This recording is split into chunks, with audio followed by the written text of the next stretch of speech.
नमस्कार जी। मैं ज्वाइन तो पहले हुआ था लेकिन मेरा मोबाइल ऑफ हो गया था, तो अभी मैं आया हूँ वापस। मैंने कोई चर्चा सुनी नहीं आप लोग की, क्या बोला आप लोग ने। खैर मैंने 2-3 मिनट का सुना, आत्मा के ऊपर बात चल रही थी। तो आप बता मैं दीजिए अपने थोड़ा बारे में बता दूं पहले। आत्मा परमात्मा क्या होता है। मेरा नाम नितिन दास है और मैं लगभग 22 सालों से इसी ज्ञान पे वर्क कर रहा हूँ। कुछ जाना भी है लोगों से और कुछ खुद से भी अनुभूति हुई। सत्संगों के माध्यम से शुरुआत करी, बहुत से संतों के सत्संग सुने, जिज्ञासा उत्पन्न हुई। जैसे आज आप लोग जिज्ञासु बन के आप इन चीजों को एक्सप्लेन भी कर रहे हैं और सुन भी रहे हैं लोगों को। तो बचपन से ही आत्मा का बड़ा इंटरेस्टिंग चैप्टर रहा है लाइफ में। गीता भी पढ़ी, अच्छी तरह समझी,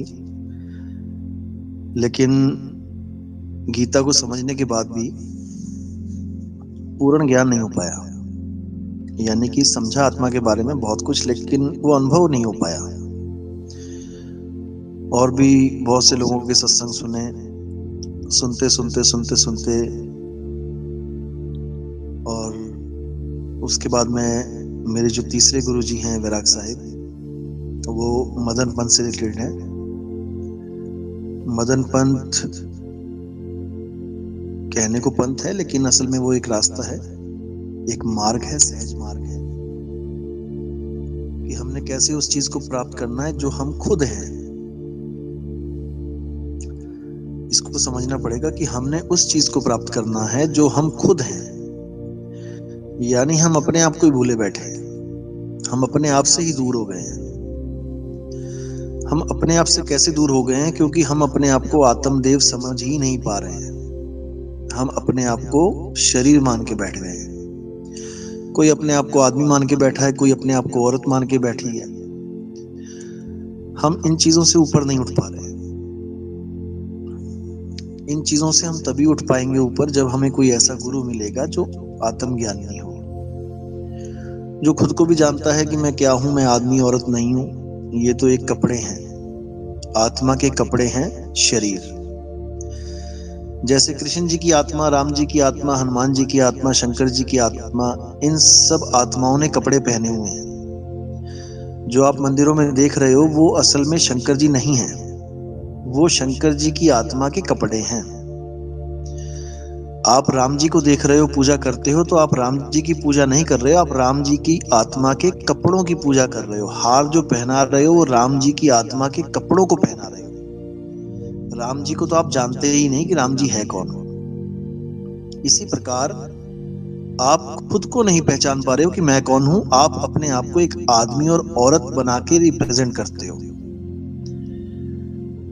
जब तक आपको यह समझ में नहीं आया कि मैं अपने शरीर से अलग हूं, एक अलग हस्ती हूं, जब तक आत्मज्ञान की एबीसीडी भी हम नहीं जान सकते। और आत्मज्ञान इस दुनिया का सबसे बड़ा ज्ञान है, उससे ऊंचा ज्ञान कोई है ही नहीं, क्योंकि आत्मा के अलावा सब असत्य है। गीता में भी ये बोला गया कि इस दुनिया में 2 प्रकार के तत्व हैं, एक असत्य है जिसका नाश हो जाता है, और एक सत्य है जो अविनाशी है। जो असत्य है वो क्या है? वो सारा संसार और हमारा शरीर है, और जो सत्य है वो है हमारी आत्मा। इसी आत्मा के लिए बोला गया है कि ये आत्मदेव अजन्मा है, ये कभी जन्मता और मरता नहीं है। ना तो कोई शस्त्र इसको काट सकता है, ना अग्नि इसको जला सकती है, ना वायु इसको सुखा सकती है, ना जल इसको भिगो सकता है। तो जब इसको कोई कुछ कर ही नहीं सकता तो ये किसी और के अधीन क्यों रहे? ये किसी और की पूजा क्यों करे? क्यों ना ये खुद को ही जान ले, और खुद को जान के ये सदा सदा के लिए अमर रहे, जो अभी जीव अवस्था में बैठा है। इसको समझना पड़ेगा बस। आत्मज्ञान कुछ भी नहीं है। जो भी ज्ञान आपको मिल रहा है सबको छोड़ के केवल अपने ज्ञान को समझ जाओ। अपने आप को समझ जाओ, यही आत्मज्ञान है।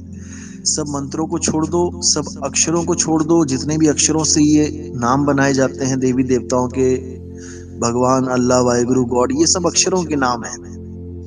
अगर आप अपनी लाइफ में से, अपने जीवन में से इंसान अगर 52 अक्षरों को निकाल दे, यानी कि जितने भी अल्फाबेट्स हैं उसके जीवन में, हिंदी, पंजाबी, उर्दू, फारसी, इन सबको अगर हटा दे अपनी लाइफ से, तो उसकी सारी जात, उसकी सारी पात, उसका धर्म, उसका देश, उसका नाम, उसके भगवानों का नाम, सब कुछ डिलीट हो जाएगा। कुछ नहीं बचेगा उसके हाथ में।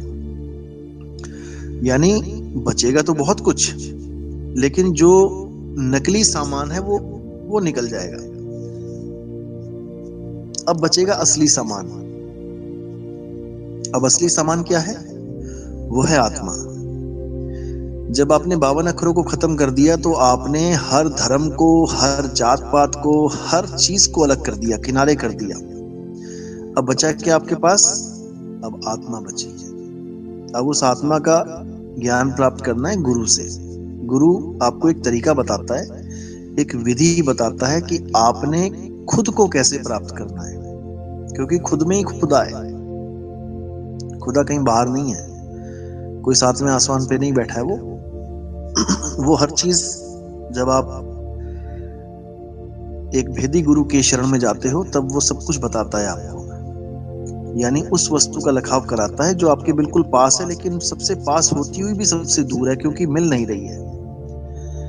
जैसे आप ही के घर में आपका पर्स गिर गया है, अब है तो घर के अंदर ही, लेकिन आपको मिल नहीं रहा है। 2 घंटे लगा दिए ढूंढते ढूंढते। अब ये जो देर लगी है, ये इसलिए लगी है क्योंकि कोई ऐसा बंदा आपको नहीं मिला जो आपको 1 सेकंड में बता दे कि पर्स कहाँ पड़ा है। अगर वो बंदा आपकी लाइफ में आ गया तो ये जो आपने टाइम बर्बाद किया इतना, ये नहीं होगा। फिर तो पल में आपको ज्ञान होगा। जैसे राजा जनक को घोड़े पर चढ़ने से पहले जहां पे पैर रखते हैं, क्या बोलते हैं उसको, रकाब, उस पे पैर रखने से पहले ही उसके गुरु ने उसको ज्ञान करवा दिया कि सत्य क्या है, असत्य क्या है। तो ऐसे ही जब कोई गुरु आपके जीवन में आता है तो वो आपको यही बताता है कि सत्य क्या है और असत्य क्या है। बस उसका रोल यही खत्म हो जाता है।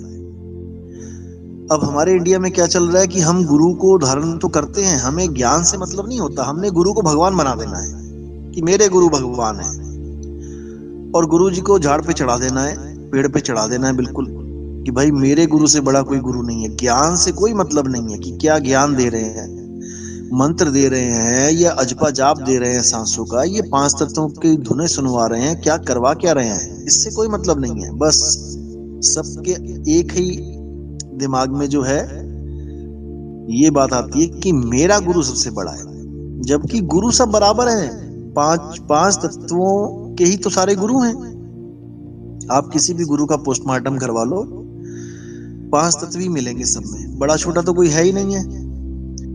बड़ा छोटा ज्ञान होता है, अधूरा और पूरा ज्ञान होता है। गुरु तो 5 तत्व का सबने पकड़ा हुआ है, उसमें बड़े छोटे की तो बात ही कोई नहीं है। ज्ञान और अज्ञान ये 2 चीजें होती हैं, बस इन पे आपने डिबेट करनी है, इन पे आपने विचार करना है। और जब आपको लगे कि हाँ ये सही गुरु है जो मुझे पूर्ण ज्ञान दे रहा है, आपने उसको धारण करना है, उसके ज्ञान को लेना है, ना कि उसके पीछे पीछे घूमना है आपने। कि आप सोचो कि मैं गुरु जी के पीछे पीछे घूमूंगा तब मेरी मुक्ति होगी, बिल्कुल नहीं। आपको जो आपका ज्ञान मिला है, आपने उस ज्ञान के आधार पे भक्ति करनी है, और आपको परमात्मा आपके घर बैठे मिलेगा। आपको किसी के पीछे जाने की जरूरत नहीं पड़ेगी। कहते हैं ज्यों तिलमाही तेल है, ज्यों चकमक में आग, और तेरा साईं तुझ में है, जाग सके तो जाग। जब मेरा साईं मुझ में है, मेरा परमात्मा मेरी आत्मा में है, तो मैं किसी और का नाम क्यों जपूं? मुझे क्या लेना किसी और से, जब मेरा मालिक मेरी ही आत्मा में वास करता है। बस हमने ये समझना है, यानी कि हमने हर उस चीज को त्याग देना है जो मैं नहीं हूं। जो मैं नहीं हूं, मुझे उन चीजों में लगाव रखना ही नहीं है। मैं क्या नहीं हूं? मैं शरीर नहीं हूं, मैं मन नहीं हूं, मैं 5 तत्व नहीं हूं, मैं 3 गुण रजोगुण सतोगुण तमोगुण नहीं हूं, मैं माया नहीं हूं, मैं आत्मा को छोड़ के कुछ नहीं, क्योंकि मैं ही आत्मा हूं, मैं ही आत्मदेव हूं। बस मुझे मेरा ही ज्ञान देने वाला कोई गुरु मुझे मिल जाए तो मेरी ये जीवन की जो यात्रा है ये सफल हो जाए, अन्यथा फिर वापस उसी लक्ष्य 84 में चले जाना है। कुत्ते बिल्ली हाथी घोड़ा बनते हुए आए थे, धीरे धीरे डेवलप होते हुए आए थे, फिर 0 पे चले जाएंगे। इसको कोई रोक नहीं सकता। जैसे सुई 1 से चलती हुई 12 तक आती है, घड़ी की सुई तो 12 के बाद 1 ही आना है, इसको कोई रोक नहीं सकता। इसी तरह ये साइकिल है, लक्ष्य 84 का चक्कर है, इसी में उलझ जाएंगे, इसी में डूबेंगे। अगर हमने इस आखिरी डंडे पे, ये आखिरी स्टेप है जो हमारा इंसानी चोला है, इसमें ही हम इस जन्म मरण को खत्म करने की युक्ति समझ सकते हैं। अगर कुत्ता बिल्ली हाथी घोड़ा बन गए तो कोई कितना ही समझाता रहे, हमें समझ में नहीं आने वाला। इसीलिए इस मनुष्य चोले को बहुत इंपॉर्टेंट बोला गया है, बहुत ज्यादा इंपॉर्टेंट। अगर इसको मुक्ति का रास्ता मिल जाए तो, अगर ये अपने आप को समझ जाए तो, अगर ये दूसरों की पूजा करता रहेगा तो एक हाथी भी शिवलिंग की पूजा कर सकता है जल चढ़ा के, एक तोता भी राम राम रट सकता है इंसानों की तरह, फिर तो मुक्ति उनको भी मिल जानी चाहिए थी। लेकिन नहीं, केवल इंसान को ही बोला गया है कि यही मुक्ति को प्राप्त कर सकता है। क्यों? क्योंकि ये खुद को जान सकता है कि मैं क्या हूं, और खुद को नहीं जानेगा तो ये किसी और की पूजा करता रहेगा। इसलिए कबीर साहब ने, बाकी संतों ने भी हमेशा यही बोला है कि आत्मज्ञान को प्राप्त करो। आत्मज्ञान बिना नर भटके, कभी मथुरा कभी काशी, और जल में मीन प्यासी, मोहे देखते आवे हांसी। आत्मा का ज्ञान सबसे ऊंचा ज्ञान है, इससे बड़ा कोई ज्ञान नहीं है। कोई राम जी नहीं, कोई कृष्ण जी नहीं, कोई हनुमान जी नहीं, कोई कबीर जी नहीं, कोई नानक जी नहीं, कोई रविदास जी नहीं, ये सब आपसे भिन्न हैं। इसलिए आपने उनकी पूजा नहीं करनी है जो आपसे भिन्न है। आपने किसकी पूजा करनी है? हे अर्जुन, जो लोग, ये अध्याय 3 17वां श्लोक बता रहा हूं मैं आपको, अध्याय 3 17वां श्लोक। हे अर्जुन, जो लोग, जो जिज्ञासु, जो योगी अपनी आत्मा में संतुष्ट हो जाते हैं, अपनी आत्मा में स्थित हो जाते हैं, अपनी आत्मा में रमण करते हैं, उन लोगों के लिए कोई भी धार्मिक कर्म कर्तव्य लागू ही नहीं होता। यानी उन्हें किसी की पूजा करने की जरूरत नहीं है, उन्हें किसी मंदिर मस्जिद गुरुद्वारे जाने की जरूरत नहीं है, उससे किसी जप तप करने की जरूरत नहीं है, उसे किसी तीर्थ में कहीं पहाड़ों के चक्कर काटने की जरूरत नहीं है। वो स्थित प्रज्ञ हो जाते हैं जब अपनी आत्मा में ही स्थित हो जाते हैं। अध्याय 3 18वां श्लोक क्या कहता है कि जो लोग अपनी आत्मा में लीन रहते हैं, जो अपने स्वरूप को प्राप्त कर लेते हैं, वो किसी अन्य जीव पर निर्भर भी नहीं रह जाते। यानी अब उसे अन्य कोई भगवान नहीं चाहिए, अन्य कुछ नहीं चाहिए, कोई उसकी मदद ना भी करे तब भी चलेगा, क्योंकि वो आत्मा में लीन है, आत्मा में संतुष्ट है, आत्मा में ही रमण कर रहा है। अब वो ही आत्मदेव है, और जब वही आत्मदेव हो जाता है तो कोई शस्त्र उसे काट नहीं सकता, क्योंकि शरीर का तो त्याग कर दिया उसने। और कहाँ स्थित हुआ? अपनी ही आत्मा में स्थित हो गया। अब कोई शस्त्र उसको काट नहीं सकता, यानी नरकों की आग उसको जला नहीं सकती। अब उसको कोई पानी भिगो नहीं सकता, यानी अब उसको किसी नदी में डुबोया नहीं जा सकता। अब उसे कोई हवा सुखा नहीं सकती, यानी अब कोई उसको गर्म हवाओं में झुलसा नहीं सकता। यानी कि अब वो काल के जाल से निकल गया, अब वो जन्म मरण के चक्कर से निकल गया, अब वो दुख सुख के झंझटों से निकल गया, अब वो सदा सदा के लिए मुक्त है। तो एक रात में समझाना तो बहुत मुश्किल है, बताना मुश्किल है। उसके लिए हमारे सत्संग आते हैं, कहत कबीर सुनो भाई साधो यूट्यूब चैनल है। आप नितिन दास लिखेंगे साथ में तो आपको जल्दी सर्च कर सकते हैं उसको, कहत कबीर सुनो भाई साधो। आप 1 नंबर से स्टार्ट करना। हाँ जी बोलो। जैसे अभी आप नहीं थे ग्रुप में तो चर्चा चल रही थी गुरु के ऊपर, तो कुछ भाई बता रहे थे कि भाई आत्मज्ञान के लिए हम गुरु की मूर्ति निहारते हैं, कुछ कह रहे थे हम मुद्राएं लगाते हैं, मंत्र भी जपना पड़ता है, सांसों के ऊपर सोहम जपना पड़ता है। तो क्या आत्मज्ञान पाने के लिए हमें ये सब करना जरूरी है या बिना इसके भी? क्योंकि मैं मानता हूँ कि भाषा नहीं थी तो परमात्मा तो पहले भी था। बिल्कुल। तो क्या ये कुछ करने की जरूरत नहीं है, जरूरी है? बिल्कुल भी नहीं।